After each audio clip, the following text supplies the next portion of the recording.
Student, today I am dealing with the topic of midwifery and obstetric nursing, postpartum hemorrhage.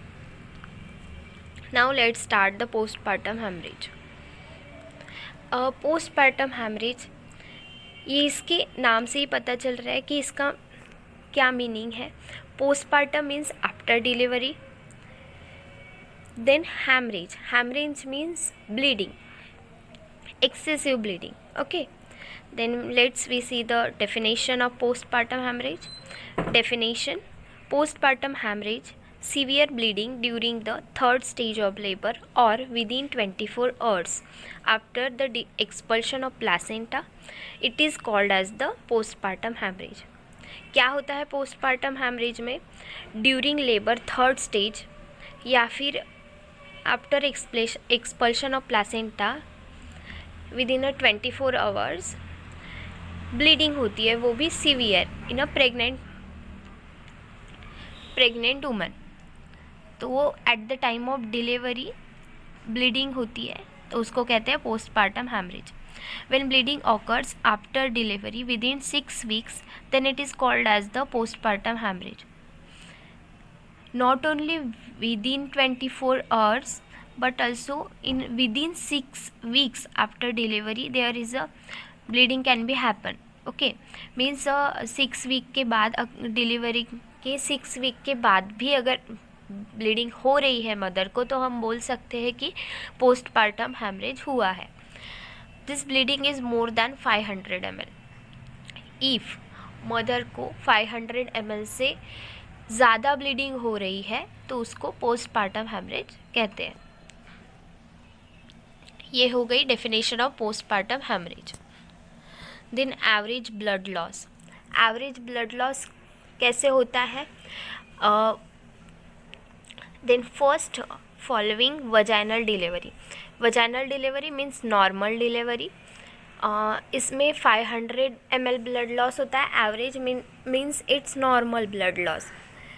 But if haemorrhage is occur, then here is a blood loss is more than 500 ml in vaginal delivery. The second, following the cesarean delivery. Cesarean delivery means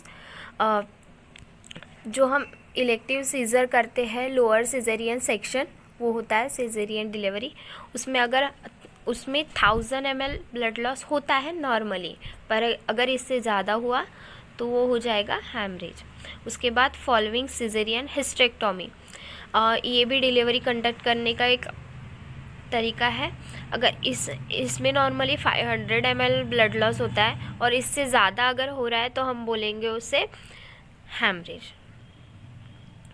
then depending upon the blood loss, PPH can be divided into 3. Blood loss कितना हो रहा है उसके हिसाब से postpartum haemorrhage 3 categories में divide किया गया है. तो हियर माइनर, मेजर, सीवियर. तो फर्स्ट माइनर में क्या होता है? अगर 1 लीटर है और 1 लीटर से थोड़ा कम हो रहा है, इट्स ओके. बट मेजर में क्या है कि 1 लीटर से ज़्यादा ब्लड लॉस हो रहा है, तो हम उसको मेजर PPH बोलेंगे. और सीवियर में क्या होता है? 2 लीटर से भी ज़्यादा ब्लड लॉस हो जाता है, तो उसे कहेंगे सीवियर पोस्टपार्टम हेमरेज. उसके बाद हम देखेंगे types of postpartum haemorrhage. There are main 2 types of the postpartum haemorrhage. First, primary postpartum haemorrhage and secondary postpartum haemorrhage. Then primary में क्या होता है, इसको कैसे डिफरेंस देखेंगे इसका कि प्राइमरी और सेकेंडरी में डिफरेंस क्या है. तो प्राइमरी में क्या होता है? Bleeding is happening less than 24 hours. Means after delivery 24 hours में अगर मदर को ब्लीडिंग हो रही है तो उसको हम प्राइमरी पोस्टपार्टम हेमरेज बोलेंगे. अगर मदर को 24 bleeding is happen after 24 hours or within 12 weeks of delivery. Excuse me, 24 hours के बाद ब्लीडिंग हो रही है मदर को टिल 20 वीक्स आफ्टर डिलीवरी तक, इस ड्यूरेशन में अगर मदर को ब्लीडिंग हो रही है तो वो हो जाएगा सेकेंडरी। क्या डिफरेंस है प्राइमरी और सेकेंडरी पीपीएच में? प्राइमरी में 24 आवर्स के अंदर ब्लीडिंग हो रही है आफ्टर द डिलीवरी, और सेकेंडरी में after 24 hours of delivery bleeding हो रही है। ठीक है। उसके बाद प्राइमरी की 2 और टाइप है, third stage haemorrhage and second true postpartum haemorrhage. Let's see it in detail. Then primary postpartum hemorrhage. Primary postpartum hemorrhage after the birth of the baby, continuous hemorrhage till 24 hours in primary postpartum hemorrhage. Primary मैंने जो अभी बताया वही कि 12 after delivery 24 hours तक के बीच में अगर ब्लीडिंग हो रही है तो वो हो जाएगा प्राइमरी। उसके बाद थर्ड स्टेज हैमरेज में क्या है कि haemorrhage before the delivery of placenta. आपको लेबर के स्टेप्स पता होंगे तो फर्स्टली बेबी डिलीवर्ड होता है, उसके बाद प्लासेंटा डिलीवर्ड होता है। तो थर्ड स्टेज हैमरेज में क्या होता है कि eight the time of third stage, second stage में बेबी डिलीवर्ड हो रहा है, उसके बाद जैसे ही थर्ड स्टेज स्टार्ट हो रही है तो प्लासेंटा डिलीवर्ड होने के पहले ही हैमरेज हो रहा है और ब्लीडिंग हो रही है, तो उसको कहते हैं third stage haemorrhage. Then true postpartum haemorrhage. True postpartum में क्या है कि after the delivery of the placenta, bleeding is happening after the delivery of the placenta. Then primary postpartum haemorrhage की इसके कॉजेस, सो फर्स्ट है atonic type. Atonic type means क्या होता है कि जो यूटेरस की टोनिक सिटी जो है वो कैपेसिटी है वो कम हो जाती है उसकी वजह से। Second traumatic type. ट्रॉमेटिक में क्या होता है कि अगर ट्रॉमा हो गया मीन्स इनकेस सिजेरियन सेक्शन है और यूटेराइन वेन्स ब्लड सप्लाईज जो कर रहे हैं उनको ट्रॉमा हो गया, उसकी वजह से भी एक्सेसिव ब्लीडिंग होती है। उसके बाद mix type. Then sign of the primary postpartum haemorrhage. कैसे पहचान सकते हैं हम कि प्राइमरी पोस्टपार्टम हैमरेज है? तो first, bleeding that occur by the genital tract can be seen outside. Bleeding in case caesarean section है और यूटेराइन वेन्स ब्लड सप्लाईज जो कर रहे हैं उनको ट्रॉमा हो गया, उसकी वजह से भी एक्सेसिव ब्लीडिंग होती है। उसके बाद mix type. Then sign of the primary postpartum haemorrhage. कैसे पहचान सकते हैं हम कि प्राइमरी पोस्टपार्टम हैमरेज है? तो first, bleeding that occur by the genital tract can be seen outside. Bleeding होती है जेनिटल ट्रैक्ट से मदर को और वो we can observe it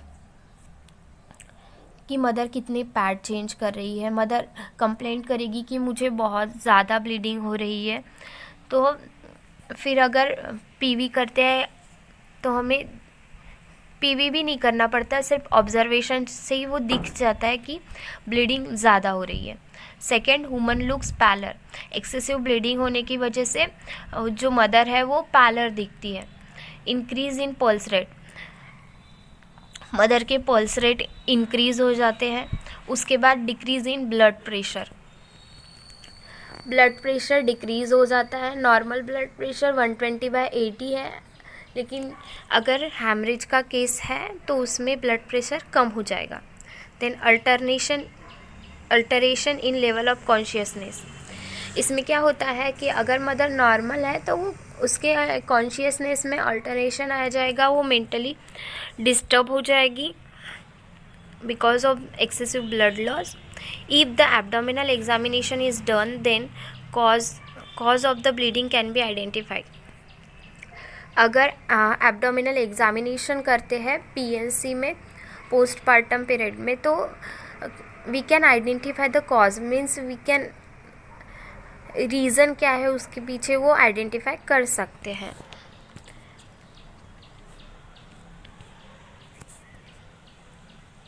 primary prevention of primary postpartum haemorrhage. अब प्रिवेंशन कैसे कर सकते हैं पोस्टपार्टम हैमरेज का, प्राइमरी स्पेशली? तो here is firstly antenatal. Antenatal means the period during the pregnancy. So ये जो 9 मंथ का पीरियड होता है जहाँ मदर प्रेगनेंसी कैरी कर रही है, this period is called as the antenatal. So इसमें हम क्या कैसे प्रिवेंट कर सकते हैं पीपीएच होने से in intranatal postpartum period? So firstly improvement of health status. अगर मदर बहुत वीक है, मालनरिश्ड है, तो उनका हेल्थ स्टेटस जो है वो इम्प्रूव करना है ड्यूरिंग प्रेगनेंसी। एंटीनेटल पीरियड में ही उनको प्रिवेंट करने के लिए हमको उनका हेल्थ स्टेटस मेंटेन करना है, इम्प्रूव करना है। Then identification of the high risk patient. हम आइडेंटिफाई कर सकते हैं कि हाई रिस्क पेशेंट है क्या करके ड्यूरिंग एंटीनेटल चेकअप, फॉलोअप।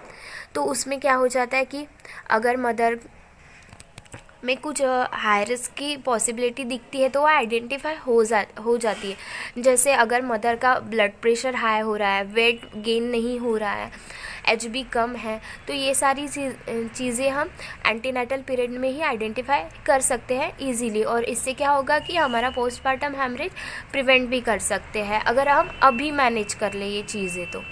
उसके बाद ब्लड ग्रुपिंग। ब्लड ग्रुपिंग कैसे इम्पॉर्टेंट है कि RH इनकम्पैटिबिलिटी एक डिसीज़ कंडीशन है, वो आगे हम लेंगे। तो इसमें क्या होता है कि अगर मदर और फिटस का RH इनकम्पैटिबिलिटी हो गया ये, तो उसकी वजह से भी कॉम्प्लिकेशन हो सकते हैं during the period of postpartum and during the delivery also. और इसकी वजह से बेबी में भी कुछ कॉम्प्लिकेशन दिख सकते हैं, इसके लिए ब्लड ग्रुपिंग करना ज़रूरी है। उसके बाद 4 प्लासेंटल लोकलाइजेशन। इसमें क्या है कि अगर प्लासेंटा कहाँ लोकलाइज है ड्यूरिंग इन अ यूटेरस, ये भी बहुत इम्पॉर्टेंट है। इसकी वजह से भी ब्लीडिंग हो सकती है, जैसे कि एब्रूप्शो प्लासेंटा, प्लासेंटा प्रीविया, ये सारी डिसीज़ कंडीशन है, इनका कॉम्प्लिकेशन भी हमें आगे जाके पोस्टपार्टम हैमरेज हो सकता है। ठीक है, तो ये था प्रिवेंशन इन एंटीनेटल पीरियड। उसके बाद है सेकेंड इंट्रानेटल। इंट्रानेटल मीन्स क्या कि during labour, means during the time of labour delivery जो प्रिवेंशन हम कर सकते हैं जिससे कि मदर को प्राइमरी पोस्टपार्टम हैमरेज ना हो। तो इंट्रानेटल में हम firstly active management of the third stage, ये WHO ने 2000 में एक गाइड किया है कि पोस्टपार्टम हैमरेज को प्रिवेंट करने के लिए हम थर्ड स्टेज में एक्टिव मैनेजमेंट करेंगे, जिससे मदर को हम प्रिवेंट कर सकते हैं PPH से। Then second women deliveries with LACS। If mother की डिलीवरी सिजेरियन सेक्शन से हो रही है तो इसमें क्या करना है, PPH प्रिवेंट करने के लिए इंजेक्शन ऑक्सीटोसिन देना है मदर को, वो भी IV, और after the delivery of the baby and placenta oxytocin injection देना है। इससे क्या होगा कि जो ब्लड लॉस है वो कम होगा, रिड्यूस होगा। उसके बाद management of primary postpartum haemorrhage. अब हमने प्रिवेंशन देख लिया कि हम होने के पहले कैसे प्रिवेंट कर सकते हैं PPH को, लेकिन अगर हो गया है तो अब मैनेज कैसे करना है। Management of third stage haemorrhage कैसे मैनेज करना है। थर्ड स्टेज हैमरेज में मीन्स जो हैमरेज होता है before the expulsion of placenta, placental side bleeding होती है, उसके बाद ट्रॉमेटिक ब्लीडिंग होती है। तो प्लासेंटल साइड ब्लीडिंग में कैसे करना है कि palpate the fundus and the massage. Mother का जो फंडस रहता है, मीन्स यूटेरस का जो अपर पार्ट रहता है, उसको पाल्पेट करना है कि अटोनिक तो नहीं है, और उसके बाद उसको मसाज करनी है, is the first management. Then second, start the IV normal saline और Ringer lactate solution with the injection oxytocin 20 units at the 60 drop per minutes. Firstly क्या करना है, palpate the fundus and massage. Then second क्या करना है कि oxytocin 20 units देना है IV, किस में, नॉर्मल सलाइन या रिंगल लैक्टेट सोल्यूशन में, और कैसे देना है, 60 ड्रॉप पर मिनट्स, लेकिन डॉक्टर की प्रिस्क्रिप्शन से. उसके बाद arrange for the blood transfusion if necessary. If severe blood loss हो रहा है और मदर को ब्लड ट्रांसफ्यूजन की ज़रूरत हो सकती है, तो मदर के ब्लड ग्रुप के हिसाब से करनी है, is the first management. Then second, start the IV normal saline और Ringer lactate solution with the injection oxytocin 20 units at the 60 drop per minutes. Firstly क्या करना है, palpate the fundus and massage.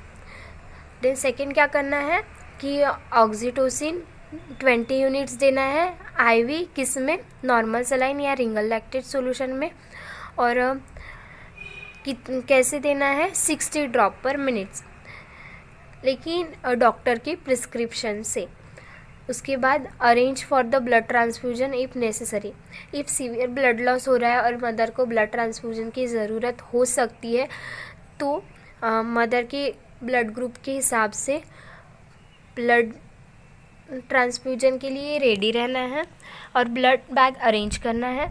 उसके बाद give injection Methergine 0.2 mg IV. Injection Methergine क्या करता है कि आफ्टर डिलीवरी जो ब्लीडिंग होती है, एक्सेसिव ब्लीडिंग, उसको स्टॉप करने के लिए हेल्प करता है, तो वो एडमिनिस्टर करना है IV 0.2 mg. उसके बाद मैनेजमेंट ऑफ ट्रॉमेटिक ब्लीडिंग. अगर ट्रॉमेटिक ब्लीडिंग हो रही है तो कैसे मैनेज करेंगे. The uterovaginal canal is to be explored under the general anaesthesia after the placenta is expelled and hemostatic suture are placed on the offending sides. अगर uterus का कोई भी पार्ट कट हो रहा है और उसकी वजह से ब्लीडिंग हो रही है, तो हमें क्या करना है कि जब प्लासेंटा डिलीवर्ड हो जाता है, उसके बाद जिस पार्ट को कट हुआ है, जिस पार्ट से ब्लीडिंग हो रही है यूटेरस को, हम ट्रॉमा हो गया है जिस पार्ट को, उस पार्ट को सूचर करना है. सूचरिंग कैसे करना है, जनरल एनेस्थीसिया देके सूचर करना है. उससे क्या होगा कि सूचरिंग के बाद वो पार्ट जॉइन हो जाएगा और ब्लीडिंग बंद तो नहीं होगी लेकिन कम हो जाएगी और धीरे धीरे स्टॉप हो जाएगी. उसके बाद after the delivery of the placenta give the general anaesthesia utero vaginal canal explore the bleeding point haemostatic suture done. If uterovaginal canal में कुछ ट्रॉमा हुआ होगा तो उसको भी सूचर करना है. उसके बाद management of true postpartum haemorrhage. अब ट्रू पोस्टपार्टम हैमरेज का मैनेजमेंट कैसे करना है. Immediate management, call for the extra help, involve the obstetric registered senior staff on call. Obstetric की जो रजिस्टर्ड है और सीनियर स्टाफ है उनको कॉल करना है. Firstly keep the patient flat and warm. Patient को फ्लैट रखना है और वार्म रखना है, उनको रेस्ट लेने के लिए बोलना है. Send blood sample for the CBC blood group cross matching diagnostic test KFT LFT. KFT means kidney function test, LFT means lungs liver function test. Coagulation screen including fibrinogen. Firstly immediate management क्या क्या करना है. Firstly call करना है senior staff को. Second क्या करना है, पेशेंट को फ्लैट एंड वार्म रखना है. उसके बाद ब्लड सैंपल के लिए सब लेबॉर्ट्री टेस्ट के लिए भेजना है. CBC, blood group, KFT, LFT और कोएगुलेटिंग फैक्टर्स। ओके, उसके बाद give IV normal saline, plasma substitutes like haemaccel etc। IV normal saline से प्लाज्मा सब्सटीट्यूट दे सकते हैं। उसके बाद 5 start the 20 unit of oxytocin in 1 litre of NS IV at the rate of 60 drop per minutes। Transfusion blood loss as soon as possible. If mother को blood loss ज़्यादा हो गया तो as soon as possible blood transfusion करना है।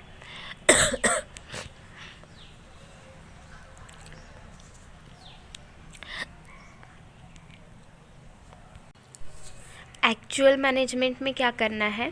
First, atonic uterus. Atonic uterus means क्या होता है कि after the delivery of the placenta uterus अपने नॉर्मल पोजीशन में जाने के लिए जाता है। मतलब वो जो है उसका साइज़ बहुत छोटा होता है, लेकिन जब मदर प्रेग्नेंट होती है तो यूटेरस का साइज़ बढ़ जाता है जिससे वो बेबी को कैरी कर सके। लेकिन after the delivery of the foetus and the placenta फिर से वो अपने नॉर्मल साइज़ में जाता है।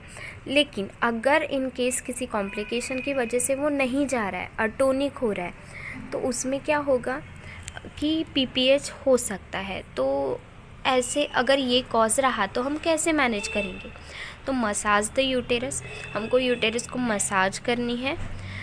उसके बाद इंजेक्शन ऑक्सीटोसिन ड्रिप देनी है 500 ml NS plus 10 units of injection oxytocin और 40 to 60 ड्रॉप पर मिनट्स हमको IV देना है मदर को। उसके बाद insert the Foley's catheter. Foley's catheter insert करना है यूरिन रिटेंशन के लिए। After the delivery of the placenta, examination of the placenta.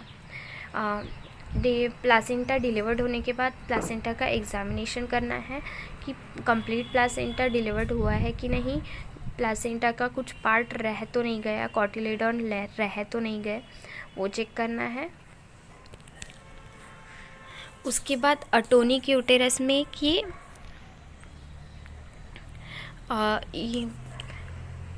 अगर यूटेरस अपनी नॉर्मल शेप में नहीं आ रहा है तो हम मसाज कैसे करेंगे? तो कैसे करना है कि नॉर्मल, ये देखिए यहाँ इमेज में, normal postpartum condition, contracted uterus preventing haemorrhage.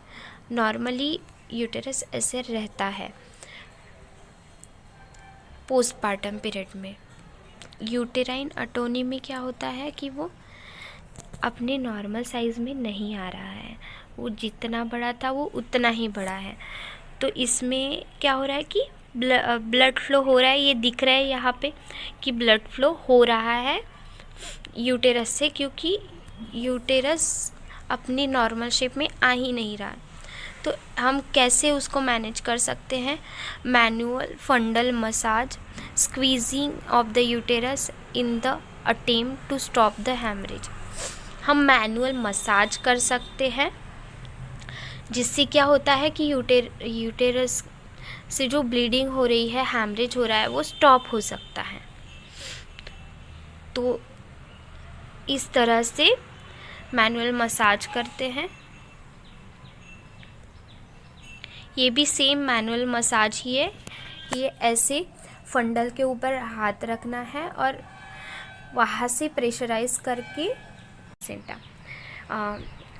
Placenta delivered होने के बाद प्लासेंटा का एग्जामिनेशन करना है कि कंप्लीट प्लासेंटा डिलीवर्ड हुआ है कि नहीं, प्लासेंटा का कुछ पार्ट रह तो नहीं गया, कॉटिलेडॉन रह तो नहीं गए, वो चेक करना है।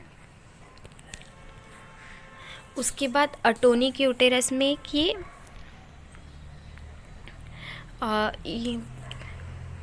अगर यूटेरस अपनी नॉर्मल शेप में नहीं आ रहा है तो हम मसाज कैसे करेंगे? तो कैसे करना है कि नॉर्मल, ये देखिए यहाँ इमेज में, normal postpartum condition, contracted uterus preventing haemorrhage. Normally uterus ऐसे रहता है पोस्टपार्टम पीरियड में। यूटेराइन अटोनी में क्या होता है कि वो अपने नॉर्मल साइज़ में नहीं आ रहा है, वो जितना बड़ा था वो उतना ही बड़ा है। तो इसमें क्या हो रहा है कि ब्लड फ्लो हो रहा है, ये दिख रहा है यहाँ पे कि ब्लड फ्लो हो रहा है यूटेरस से, क्योंकि यूटेरस अपनी नॉर्मल शेप में आ ही नहीं रहा। तो हम कैसे उसको मैनेज कर सकते हैं? Manual fundal massage, squeezing of the uterus in the attempt to stop the haemorrhage. हम मैनुअल मसाज कर सकते हैं, जिससे क्या होता है कि यूटेरस से जो ब्लीडिंग हो रही है, हैमरेज हो रहा है, वो स्टॉप हो सकता है। तो इस तरह से मैनुअल मसाज करते हैं। ये भी सेम मैनुअल मसाज ही है।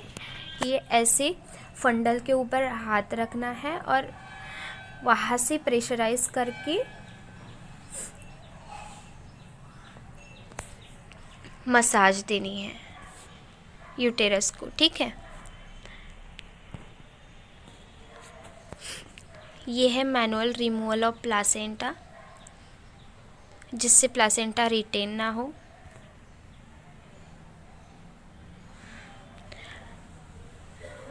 ड्यूरिंग लेबर अगर यूटेराइन रप्चर होता है तो ये भी एक कॉज है कि मदर को पोस्टपार्टम हैमरेज हो सकता है।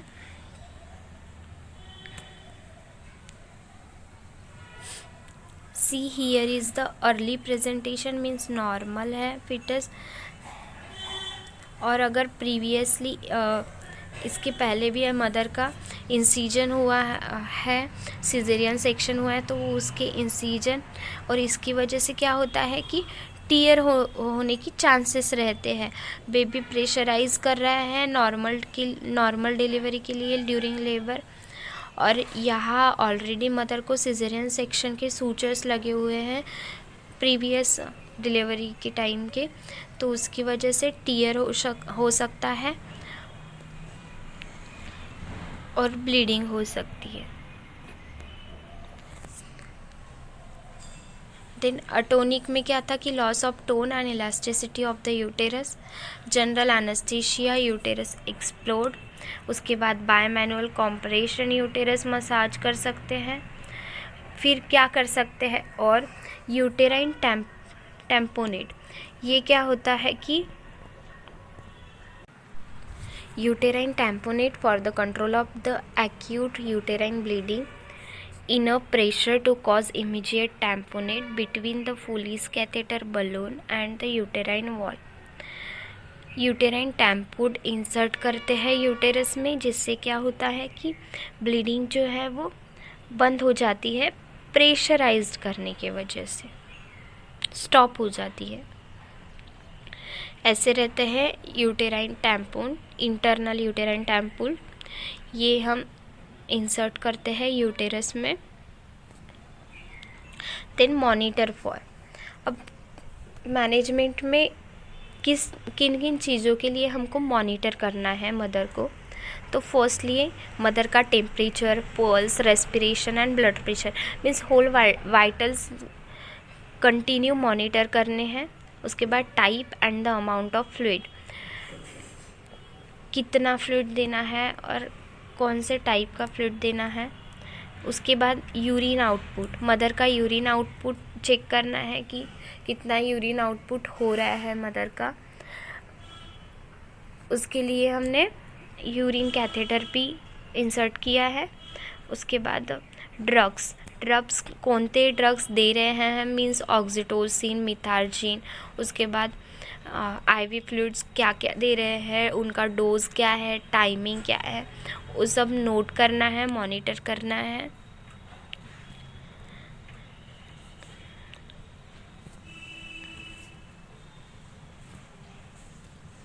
उसके बाद management of secondary postpartum haemorrhage. सेकेंडरी पोस्टपार्टम हैमरेज का मैनेजमेंट कैसे करना है।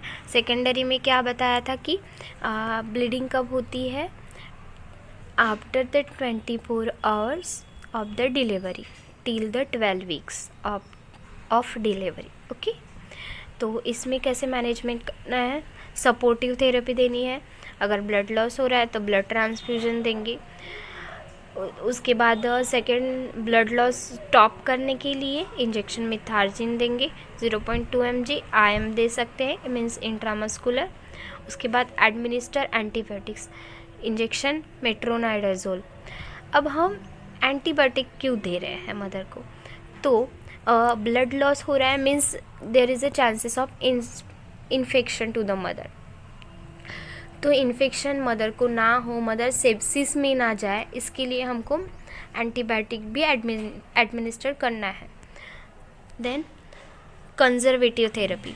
कंजर्वेटिव थेरेपी में क्या करना है? If the bleeding is light and no apparent cause is detected, bleeding बहुत सीवियर नहीं है और कॉज भी फाइंड आउट नहीं हो रहा है, आइडेंटिफाई नहीं हो रहा है, देन 24 आवर्स के लिए मदर को सिर्फ केयरफुली वॉच करना है, उनके वाइटल्स मॉनिटर करना है, सब इनपुट आउटपुट चेक करना है, ठीक है।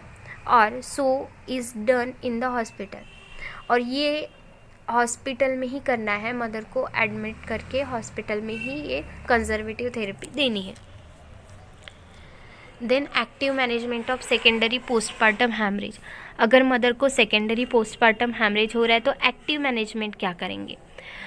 The management is done according to the condition of the patient. Patient की कंडीशन कैसे है, ब्लीडिंग किस लेवल की हो रही है, सीवियर, माइनर, मेजर, उसके हिसाब से हम पेशेंट का मैनेजमेंट करेंगे। उसके बाद second, give the blood transfusion. Obviously blood transfusion देना ही पड़ेगा क्योंकि ब्लड लॉस हो रहा है। उसके बाद ब्लड लॉस स्टॉप करने के लिए मिथार्जिन इंजेक्शन देना है। Then fourth, do uterine massage and remove the clots. It is preferable to explore the uterus urgently. उसके बाद management of secondary postpartum haemorrhage. सेकेंडरी पोस्टपार्टम हैमरेज का मैनेजमेंट कैसे करना है? सेकेंडरी में क्या बताया था कि ब्लीडिंग कब होती है?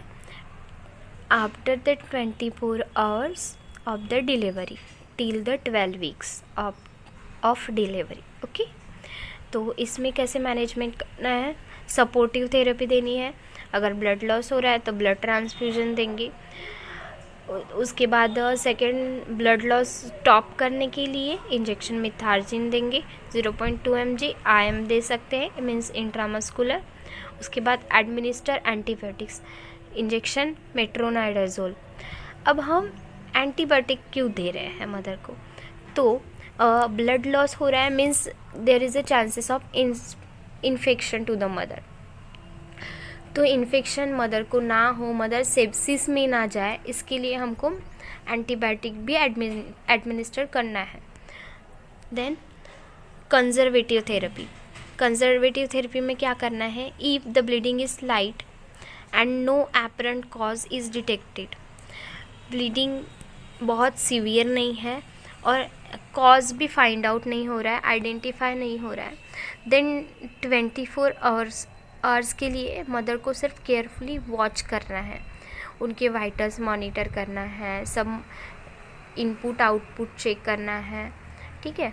और so is done in the hospital, और ये हॉस्पिटल में ही करना है, मदर को एडमिट करके हॉस्पिटल में ही ये कंजर्वेटिव थेरेपी देनी है। Then active management of secondary postpartum haemorrhage. अगर मदर को सेकेंडरी पोस्टपार्टम हैमरेज हो रहा है तो एक्टिव मैनेजमेंट क्या करेंगे? The management is done according to the condition of the patient. Patient की कंडीशन कैसे है, ब्लीडिंग किस लेवल की हो रही है, सीवियर, माइनर, मेजर, उसके हिसाब से हम पेशेंट का मैनेजमेंट करेंगे। उसके बाद second, give the blood transfusion. Obviously blood transfusion देना ही पड़ेगा क्योंकि ब्लड लॉस हो रहा है। उसके बाद ब्लड लॉस स्टॉप करने के लिए मिथार्जिन इंजेक्शन देना है। Then fourth, do uterine massage and remove the clots. It is preferable to explore the uterus urgently under the general anaesthesia.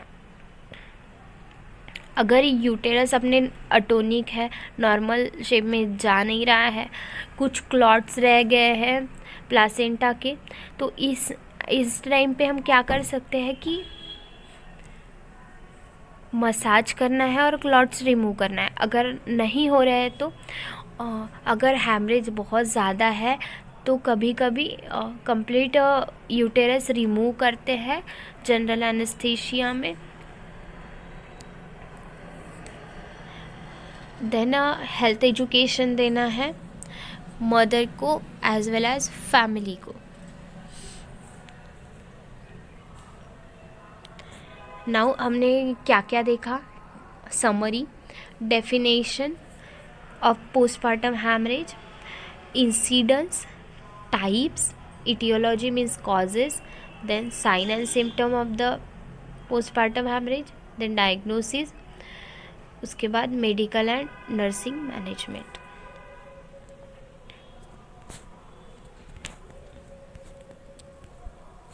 Thank you.